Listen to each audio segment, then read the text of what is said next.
Di sini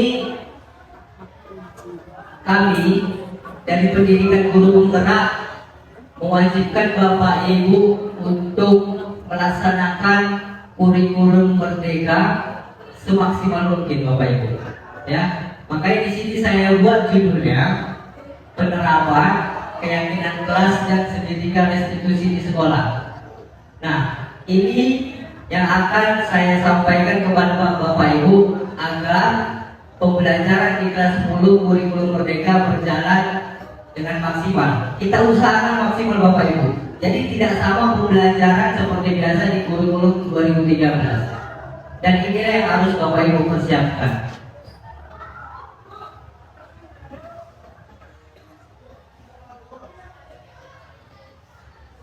Yang melatar belakang ini, Bapak Ibu, pembelajaran di sekolah akan berlangsung dengan baik jika didukung penerapan budaya positif. Dengan budaya positif akan terwujud pembelajaran yang berpihak kepada murid, sehingga murid bisa belajar dengan aman, nyaman, dan senang. Jadi Bapak Ibu, intinya bagaimana murid tersebut belajar itu dengan aman, tanpa gangguan apapun, dan dia senang dan bahagia, Bapak Ibu. Kemudian yang menjadi tujuannya yaitu murid dan guru akan mendapatkan pemahaman mengenai keyakinan kelas dan segitiga restitusi, sehingga bisa diterapkan di kelas dan sekolah untuk mewujudkan terwujudnya budaya positif. Sebelumnya saya ingin bertanya kepada Bapak Ibu sekalian, kira-kira di benak Bapak Ibu tentang budaya positif, saya minta kembali Bapak Ibu satu orang, mungkin dari CGP yang sudah lulus CGP. Ada Pak Erik, kemudian Bolika tidak hadir, Pak Mauli. Tentang budaya positif, apa di benak Bapak Ibu yang Bapak pahami budaya positif di sekolah? Bisa Pak Erik?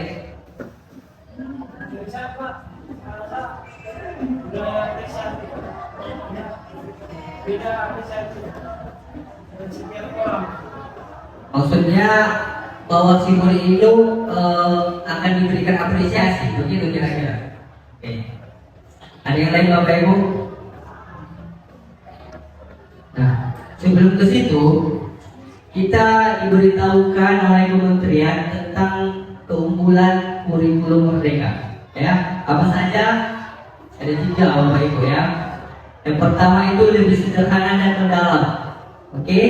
Yang kedua, lebih merdeka. Merdeka itu artinya ya namanya kita merdeka ya Bapak Ibu, bebaslah sesuai kesenangan kita. Tapi ada panduannya Bapak Ibu.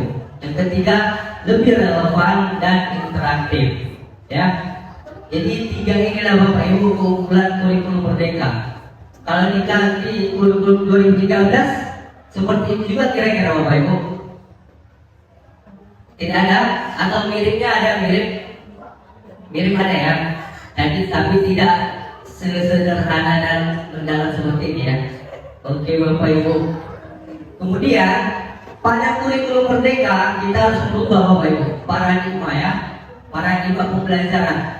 Dan sebelumnya paradigma pembelajaran itu berpusat pada guru Bapak Ibu. Sekarang kita harus berpihak pada murid. Makanya dari filosofi Ki Hajar Dewantara itu guru harus menghamba pada sang anak Bapak Ibu. Bukan kita menyembah ya Bapak Ibu. Itu kata-katanya, menghamba pada murid. Bagaimana murid itu bisa merdeka, bisa bebas dan senang, nyaman belajar di kelas. Nah ini Bapak Ibu, konsep inti budaya positifnya Bapak Ibu ya. Ada disiplin positif, ada motivasi perilaku manusia, ada keyakinan kelas, kemudian kebutuhan dasar manusia, posisi kontrol, segitiga restitusi.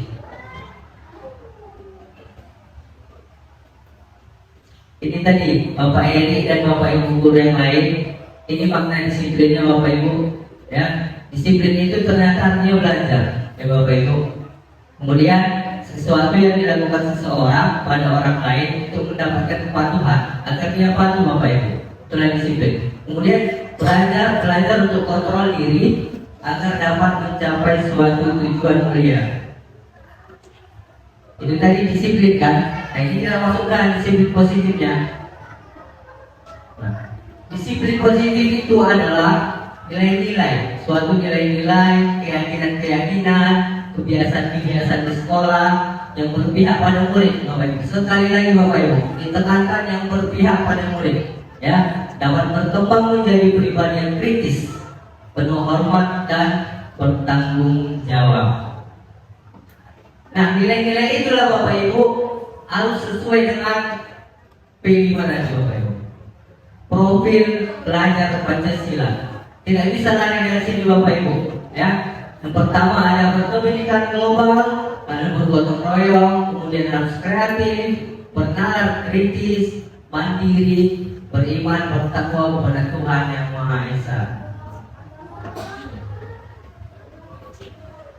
Yang harus kita ketahui dari murid dan kita juga Bapak Ibu, kita harus tahu 3 yang memotivasi perilaku manusia. Kenapa murid itu seperti itu Bapak Ibu, ya? Ini yang pertama, untuk menghindari ketidaknyamanan atau hukuman. Jadi perilaku murid itu Bapak Ibu, dia menghindari ketidaknyamanan sama hukuman. Ya Bapak Ibu, itulah mempengaruhi perilakunya. Kemudian yang kedua, untuk mendapat imbalan atau penghargaan dari orang lain atau dari guru. Jadi dia agar dapat reward dari guru, dia melakukan ini. Nah, itu dia kira-kira. Kemudian yang ketiga, untuk menjadi orang yang mereka inginkan atau menghargai diri mereka sendiri dengan nilai-nilai yang mereka percaya. Jadi apa tujuan mereka yang mereka inginkan? Nah, itulah yang mendasari perilaku mereka, Bapak Ibu. Itu tadi motivasi perilaku ya Bapak Ibu. Nah, ini lagi ada 5 kebutuhan dasar, ya, yang harus kita penuhi kepada siswa kita, khususnya pada murid kita. Yang pertama, kebutuhan untuk bertahan hidup. Jadi semua kita manusia ini pasti butuh untuk bertahan hidup ya Bapak Ibu. Kemudian cinta dan kasih sayang. Semua manusia atau semua murid itu senang dicintai atau disayangi, bahkan lebih dari orang tuanya Bapak Ibu, ya. Yang ketiga, murid itu senang bebas ya Bapak Ibu, senang kali ya bebas. Kemudian yang keempat, dia kesenangan, fun, happy. Cobalah Bapak Ibu kasih kesenangan, 100% itu senang kali gembira, ketawa-ketawa. Kemudian powernya, murid itu juga Bapak Ibu ingin berkuasa Bapak Ibu. Salah satunya mereka itu menjadi ketua kelas, sekretaris, saudara atau pemimpin. Itu mereka ingin berkuasa. Makanya yang mendasari kebutuhan dasar manusia ini Bapak Ibu, 5 ini. Jadi kita harus kuasai kenapa perilaku mereka seperti ini. Makanya di kurikulum merdeka ini Bapak Ibu, sebenarnya kita harus sekolah psikologi lagi Bapak Ibu, karena diajar psikolog. Nah, cocoknya di sini Ibu BK, bimbingan konseling harusnya. Oke Bapak Ibu. Kemudian pada kurikulum merdeka ini Bapak Ibu, kita harus menerapkan keyakinan kelas. Keyakinan kelas itu Bapak Ibu bukan peraturan kelas, beda ya Bapak Ibu. Nah, di sini penjelasannya, keyakinan kelas merupakan sesuatu yang diyakini bersama, harus bersama-sama Bapak Ibu. Jangan Bapak Ibu buat harus ini, tidak boleh.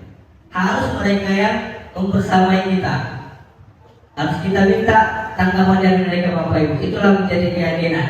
Kemudian keyakinan kelas dibuat atas dasar keinginan seluruh siswa, ya, untuk mewujudkan kelas impiannya. Misalnya kelas 11 mau dibawa kemana kelas 11 ini, mereka yang menentukan Bapak Ibu. Kemudian yang ketiga, nilai-nilai kebajikan yang diyakini oleh warga kelas untuk menumbuhkan motivasi dan budaya positif di sekolah. Nah, ini Bapak Ibu perbedaan sedikit ya tentang peraturan dan keyakinan kelas. Misalnya, selalu kembalikan buku ke tempatnya. Itu kan peraturan. Di keyakinan kelasnya apa dia? Dia harus bertanggung jawab Bapak Ibu terhadap buku tersebut. Itu kira-kira. Jadi dia memang umum. Di keyakinan kelas ini dia umumnya. Di peraturan itu lebih konkret ya, lebih mudah dimengerti. Misalnya dilarang mengganggu orang lain. Nah, dia harus keyakinan kelas itu menghormati orang lain. Begitu Bapak Ibu. hadir di sekolah 15 menit sebelum pembelajaran dimulai. Dia harus berkomitmen. Gitu seterusnya Bapak Ibu, sampai pun jangan berlari di kelas. Itu tentang keselamatan dan keamanan ya Bapak Ibu. Nah, di sini Bapak Ibu tentang keyakinan kelas. Contoh, kita langsung ke nomor 3 Bapak Ibu, ya. Contohnya di nomor 3, kalimat negatifnya kan jangan berlari di kelas, gitu kan? Nah, kita di keyakinan kelas merubah kalimat itu menjadi kalimat yang positif Bapak Ibu. Tidak boleh kalimat negatif, ya kan? Jadi dia harus gimana keyakinan kelasnya? Berjalanlah di kelas, ya. Jangan buat keyakinan kelasnya jangan berlari, itu tidak boleh. Kata-kata jangan itu tidak boleh Bapak Ibu. Oke? Nah ini dia Bapak Ibu. Nanti Bapak Ibu di kelas membuat keyakinan kelasnya seperti ini. Ya, siswa menulis keyakinan kelas yang mereka inginkan. Ditulis Bapak Ibu di kertas kecil misalnya satu-satu. Kemudian guru dan siswa mengulas keyakinan tertulis. Kan nggak mungkin 36 orang 36 keyakinan kita buatkan Bapak Ibu. Mungkin ada yang sama, ya. Kita pilih. Nah disinilah dia mengulas keyakinan. Kemudian yang ketiga, guru dan siswa memilah keyakinan kelas yang penting-penting saja, harus yang penting Bapak Ibu dan yang berguna. Kemudian yang keempat, mengubah keyakinan kelas menjadi kalimat positif. Yang tadi ya Bapak Ibu, yang jangan berlari tadi dibuat jadi berjalanlah. Gitu kira-kira. Kemudian mengecek dan sepakat terhadap keyakinan kelas yang Bapak Ibu buat dan ditempel lah Bapak Ibu. Ya ini. Nanti kita kasih juga contohnya. Nah di sini misalnya, contohnya Bapak Ibu ya. Keyakinan kelas itu tidak perlu banyak Bapak Ibu. Cukup 4 sampai 7. Misalnya di sini saya buat 4, ada tanggung jawab, disiplin, aktif, peduli lingkungan. Nah tanggung jawabnya itu apa? Menjaga ketertiban. Jadi mereka itu harus bertanggung jawab untuk tertib di kelas ya Bapak Ibu. Kemudian yang kedua, disiplin itu harus mereka hadir tepat waktu. Kemudian yang ketiga, aktif memberikan jawaban atas pertanyaan. Jadi setiap guru bertanya, mereka sudah memiliki keyakinan kelas bahwa harus dijawab. Itu Bapak Ibu. Kemudian yang keempat, peduli lingkungan adalah tentang kebersihan. Nah di sini contohnya nanti Bapak Ibu. Bapak Ibu bisa buat poster atau buat nanti di kertas karton kreatif sesuai kreasi murid ya Bapak Ibu. Nah di sini ada 6: tanggung jawab, disiplin, aktif, kreatif, toleransi, peduli lingkungan. Nanti ketika mereka melanggar ini Bapak Ibu, nanti ada contoh kasusnya ya Bapak Ibu. Nah di sini dia penerapan restitusi. Mungkin di bimbingan konseling ini sudah kata-kata restitusi ini sudah familiar Bapak Ibu. Tapi di guru biasa ini masih sangat aneh. Apa sih itu restitusi gitulah Bapak Ibu. Nah restitusi itu proses menciptakan kondisi bagi murid untuk memperbaiki kesalahan mereka. Karena mereka sudah salah Bapak Ibu. Jadi masuklah yang kata restitusi. Sehingga mereka bisa kembali pada kelompok mereka dengan karakter yang lebih kuat atas kesalahan mereka tadi.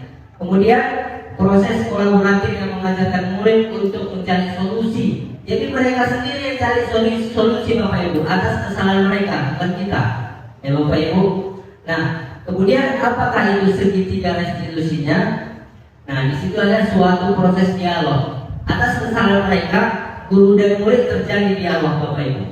Terjadi dialog dan dijalankan oleh guru agar dapat menghasilkan murid yang mandiri dan bertanggung jawab. Nah, dalam dialog tadi Bapak Ibu, guru ini memiliki 5 posisi kontrol. Ada penghukum, pembuat orang merasa bersalah, ada sebagai teman, ada sebagai pemantau, ada sebagai manajer. Nanti kita kasih contoh, Bapak Ibu menempatkan posisi Bapak Ibu di mana? Apakah Bapak Ibu sebagai penghukum, apakah sebagai manajer, atau sebagai teman yang akrab? Berarti kami Bapak Ibu ini contoh siapa? Sini kamu.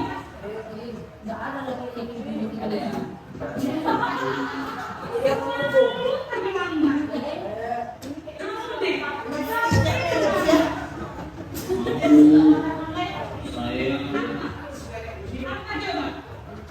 Anak-anak lagi.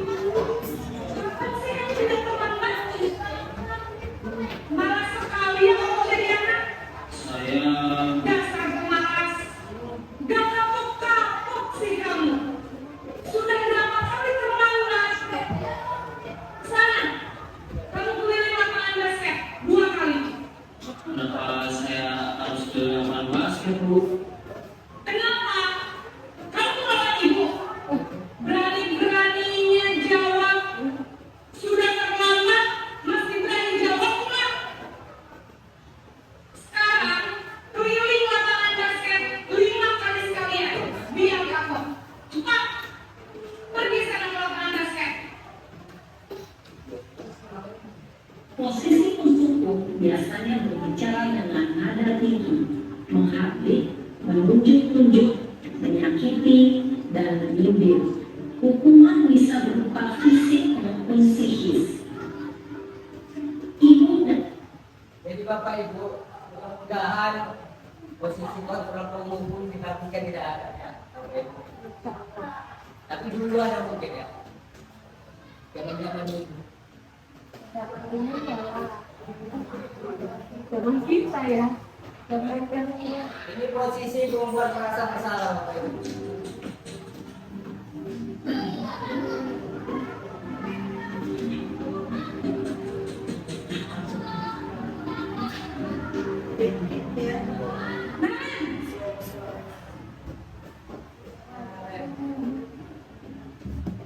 Selamat pagi, Bu.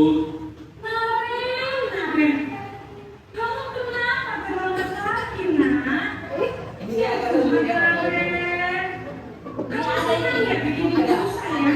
Siapa ini? Nanti ibu yang ditegur bapak kepala sekolah, nak. Kenapa ibu tidak bisa bina kamu? Duh, gimana ini?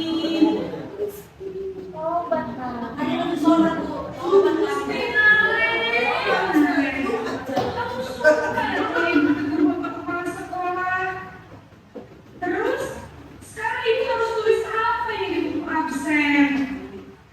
Ini kamu sudah sering terlambat dong. Ibu harus apa coba? Maaf, Bu. Maaf sekali. Ya sudah, lain kali jangan bikin ibu susah lagi anak ya. Ibu tidak akan kuat lagi kalau kamu begini terus. Bisa jantungan kalau ibu tegur bapak kepala sekolah. Sekarang cepat kelas. Maaf ya, Bu. Maaf sekali. Jadi di situ gurunya tidak ada memberi hukuman ya Bapak Ibu. Tapi dia takut akan nanti ditegur oleh. kepala Jadi guru itu merasa bersalah jadi. Itu dia Bapak Ibu. Yang kedua.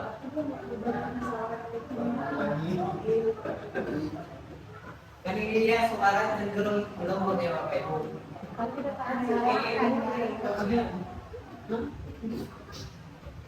Nah ini sebagai teman Bapak Ibu.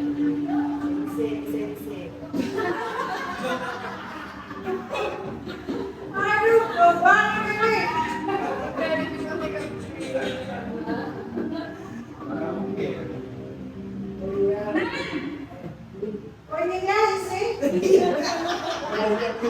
Dia harus aku yang depan lagi. Sudah jam berapa ini, nak?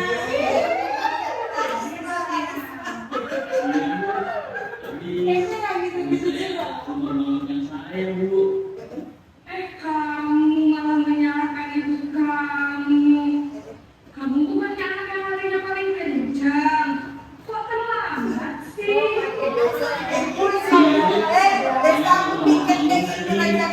Jadi, biarpun saya kencang, tetap jangan kejar, Bu. Ya sudah sana. Nanti lain kali larinya lebih kencang lagi ya. Biar gak terlambat lagi. Bikin senang ibu. Demi ibu. Bisa kan? Bisa, Bu. Ya sudah di sana masuk kelas. Ibu beresin urusan absen kamu. Kamu ini ada-ada saja.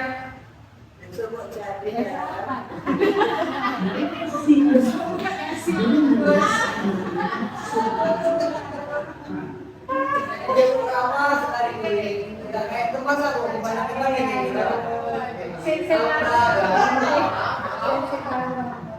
Sensei ditanya, sudah sarapan belum? Mana yang penjelasannya? Aku sudah berbeda. Ini Bapak Ibu. Murid akan bergantung. Murid tidak mandiri. Wah, rusak. Dia pengaruhnya ini dia. Iya. Berarti rusak. Apa yang itu? Berarti Bapak Ibu bisa kasih ikut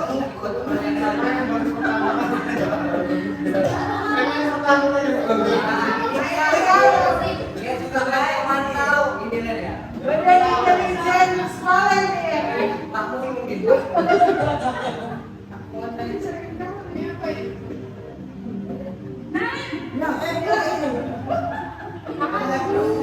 Dia aku ekspresi. Apa peraturan sekolah kita tentang jam berapa kita harus masuk sekolah? Nah, Ini terbalik bapakku. Aku yang terlambat. Harus di sekolah jam 7, Bu. iya betul. Sekarang sudah jam 7.20. Kalian sudah tahu konsekuensinya jika terlambatannya. Paham, Bu? Saya harus tinggal kelas pas jam istirahat selama 60 menit. Iya benar, konsekuensinya demikian. Jadi nanti jam 9.30 pas istirahat, kamu harus tinggal di kelas, kerjakan tugas tambahan untuk ketertinggalan kamu, ya? Baik, Bu. Posisi pemantau mengandalkan penghitungan atau data untuk mengontrol murid. Guru mengarahkan murid berdasarkan peraturan dan konsekuensi. Seorang pemantau menunjukkan bahasa tubuh dan ekspresi wajah yang datar dan cenderung formal.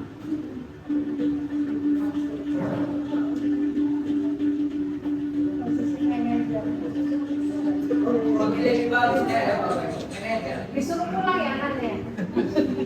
Ya. Kamu disuruh pulang aja bu. Naret.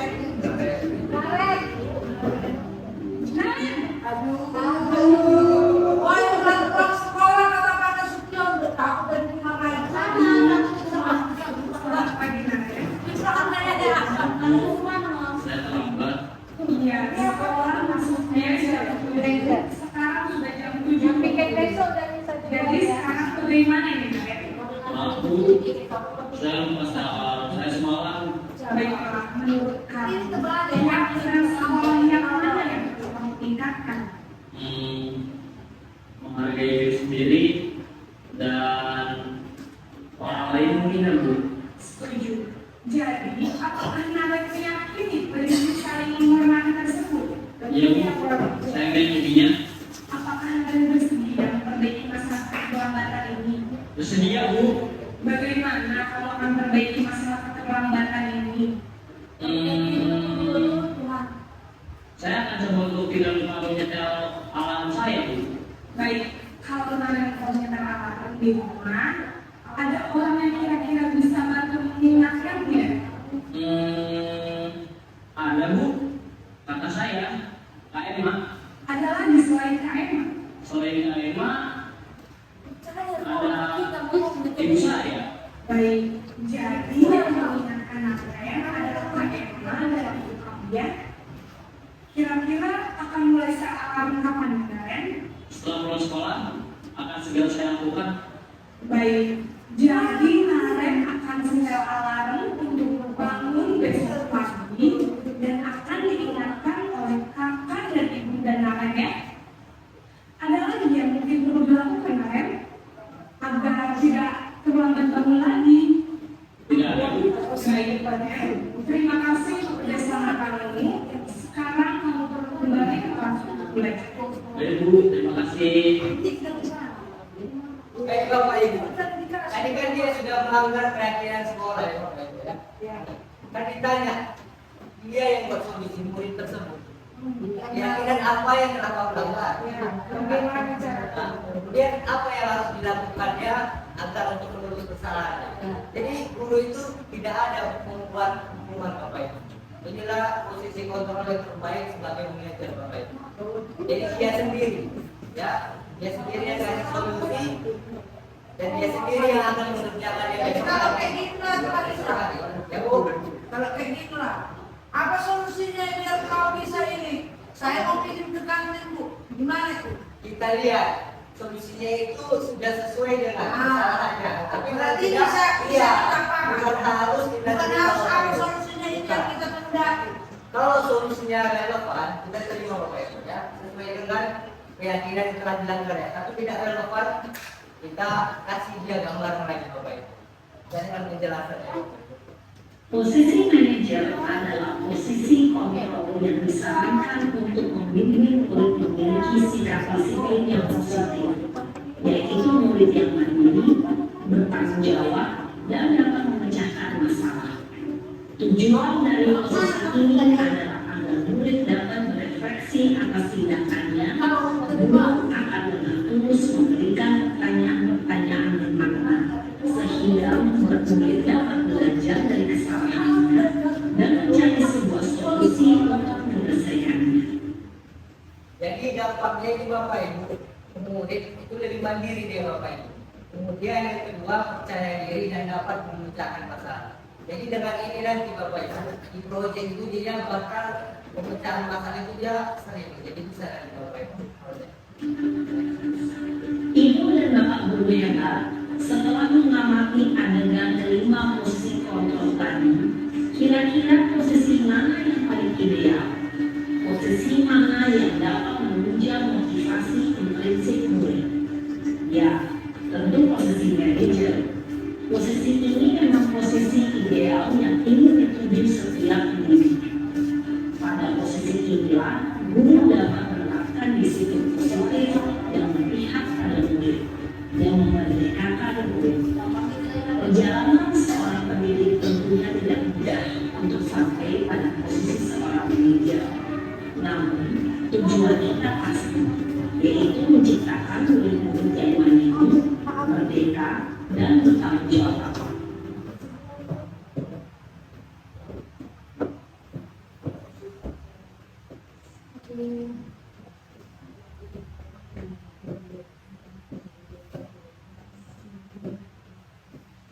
Baik Bapak Ibu tadi posisi kontrol.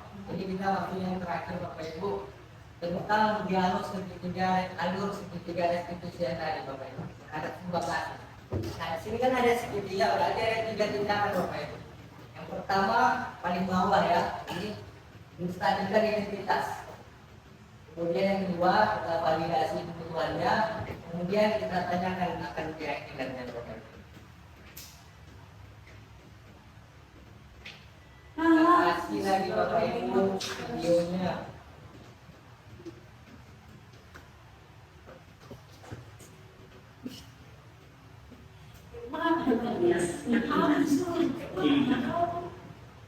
Nah ini dia Bapak Ibu, ini ada satu kasus ya Bapak Ibu.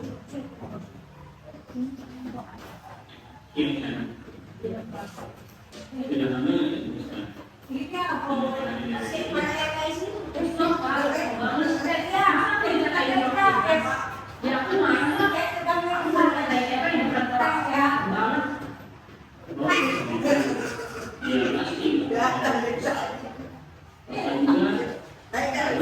apabila ada yang berubah seperti itu.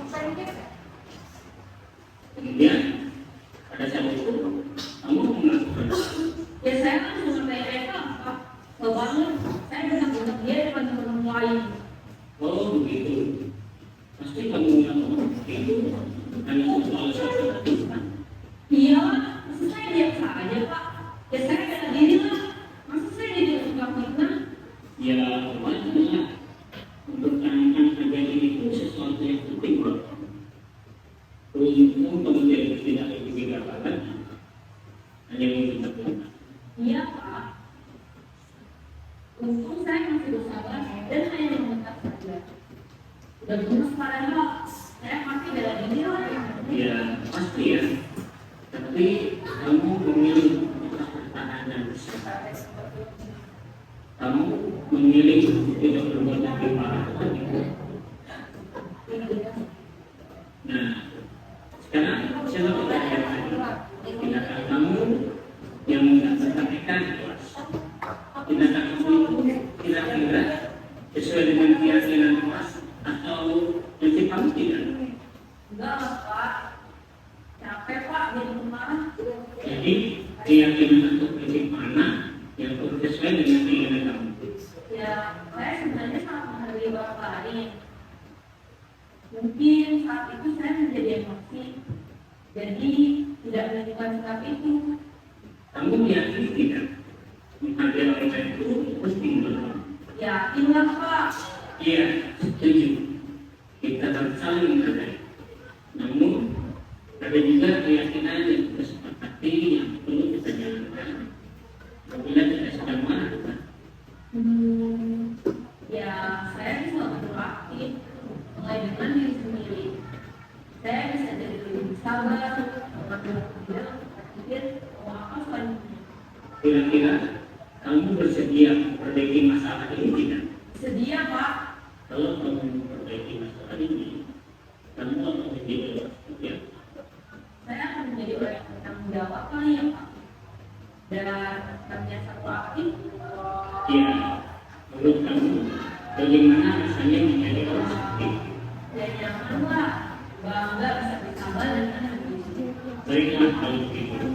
Yuk kita pikirkan bagaimana memperbaiki masalah ini.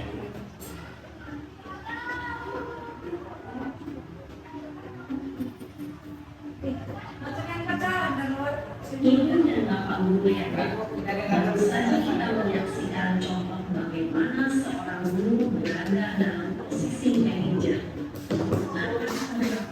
Segi negara restitusi. Mari kita bahas satu persatu. Pada sisi pertama, menstabilkan identitas berdasarkan pada prinsip bahwa membuat kesalahan adalah bagian dari proses pembelajaran. Jadi Bapak Ibu, ketika anak itu ada kesalahannya, kita Bapak Ibu jangan langsung memarahi. nggak boleh kewat ya, dan langsung campur. Ini dia prinsipnya, setiap manusia itu pasti punya kesalahan. Ya, itu pertama dulu. Kita sampaikan ke murid tersebut. Tadi kan pertama si murid tersebut galak ya. Pertama-tama itu baru yang terakhir ya. Jadi jangan terjadi lagi. Sisi pertama dari segi tiga ini berperan menggeser identitas murid dari identitas gagal ke identitas sukses. Murid yang sedang bertingkah laku yang tidak pantas atau menarik diri saat itu sedang mengalami identitas gagal. Bila kita mengkritiknya, maka posisinya tidak akan berubah. Kita bisa mengajukan pernyataan ini. Satu, membuat kesalahan sesuatu yang wajar. Dua, manusia tidak ada yang sempurna. Tiga, kita bisa memperbaiki masalah ini. Empat, saya tidak menanyakan kesalahannya. Saya lebih fokus bagaimana memperbaiki masalah ini. Jadi ketika siswa tersebut Bapak Ibu merasa bersalah, ada 4 ini Bapak Ibu. Poin-poin yang bisa kita tanyakan terlebih dahulu. Buat kesalahan itu wajar ya kan? Kemudian ini yang nomor 4. Tidak menanyakan kesalahannya, tapi fokus untuk memperbaiki kesalahan masalah. Lima, apakah saat ini kamu pernah menjadi orang yang baik untuk dirimu sendiri? Pada sisi kedua, validasi tindakan yang salah berlandaskan pada prinsip bahwa setiap perilaku berupaya memenuhi suatu kebutuhan tertentu. Guru yang telah memahami teori kontrol akan bergeser dari pemikiran stimulus respon menjadi aktif dan mencoba untuk mengenali tujuan dari perilaku murid, mengenali dan mengakui kebutuhan murid ini dan memperbaiki hubungan dengan murid tersebut. Pernyataan atau pertanyaan bisa disampaikan dengan suara tidak menghakimi atau menunjukkan, sehingga dapat memberikan pada posisi positif. Satu, kamu bisa saja bertindak lebih gegabah lagi dari ini. Kamu bukan melakukannya tanpa suatu maksa itu. 3. Kamu melakukannya karena mempertahankan sesuatu yang penting bagimu. 4. Mungkin kamu bisa mempelajari suatu perilaku baru yang lebih efektif. Bersediakah kamu mempelajarinya? Selanjutnya, kita Jika tadi identitasnya distabilkan Bapak Ibu, kemudian kita harus validasi tindakan yang salah Bapak Ibu. Dengan beberapa ajukan pertanyaan seperti ini, contoh yang di depan ya Bapak Ibu. Sebenarnya kamu bisa saja melakukan dan diduga oleh dari ini, gitu ya, Bapak Ibu yang nomor 1 ini, ya. Dan kamu juga melakukannya kan tanpa alasan, karena pasti ada alasannya. Nah, itulah alasan yang kita validasi dan tindakan yang telah dibuat itu, kesalahan yang telah dibuat ya Bapak Ibu. sisi terakhir yaitu menanyakan keyakinan. Teori kontrol menyatakan bahwa pada dasarnya kita termotivasi secara intrinsik. Pada saat perilaku yang salah telah divalidasi dan identitas sukses telah stabil, maka murid telah siap menaikkan keyakinan-keyakinannya dengan tindakan yang salah. Dari pikirannya bergeser ini menjadi orang yang menuju. Pertanyaan ini dapat menaikkan keyakinan-keyakinan yang kami. 1. Sebagai keluarga atau kelas, apa yang kita yakini? 2. Nilai-nilai apa yang telah kita sepakati? 3. Seperti apa gambaran sebuah kelas yang ideal bagi kami? 4. Kamu ingin menjadi Tuhan seperti apa?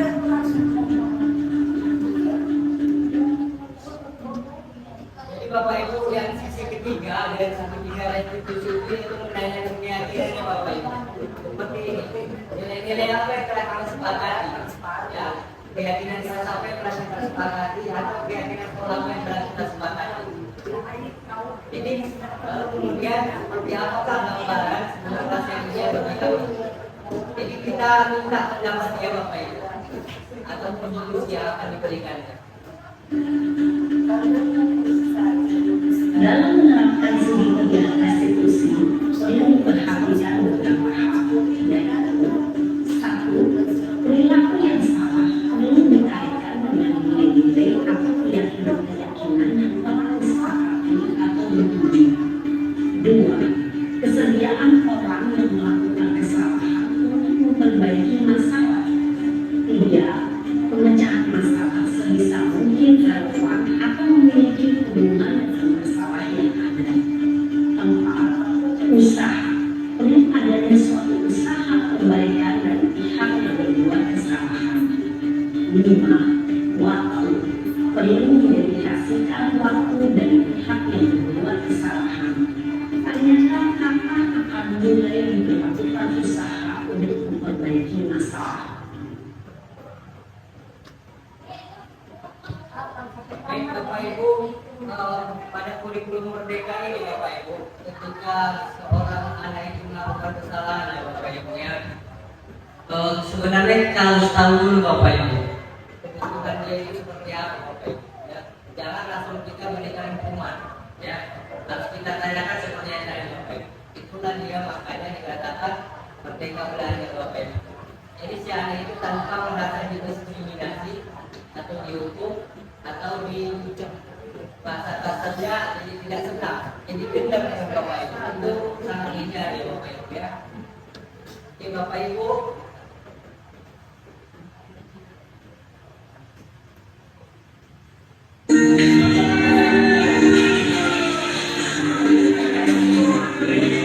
ini adalah ice cream. Kita selesai.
Iya, sedikit contoh.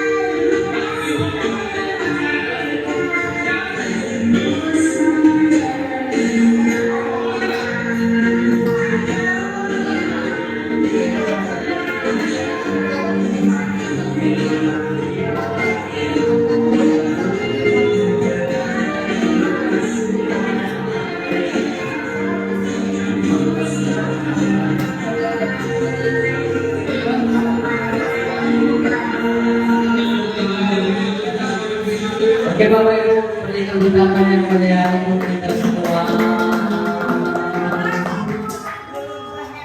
Baik Bapak Ibu, guru-guru hebat, guru merdeka. Jadi usahakan Bapak Ibu di kelas 10 itu anak-anak sangat senang ya Bapak Ibu ya. Bapak Ibu bisa kasih ice briefing setiap pelajaran dimulai. Atas waktu dan perhatian Bapak Ibu, kami ucapkan banyak terima kasih. Semoga implementasi kurikulum merdeka ini di sekolah kita dapat bermanfaat dan dijalankan dengan baik dan benar. Baik Bapak Ibu, kami akhiri dengan selamat pagi. Jadi kalau guru hebat itu Bapak Ibu, selamat pagi terus Bapak Ibu. Jadi kalau ngajar siang udah kita ucapkan selamat pagi Bapak Ibu. Baik, assalamualaikum warahmatullahi wabarakatuh.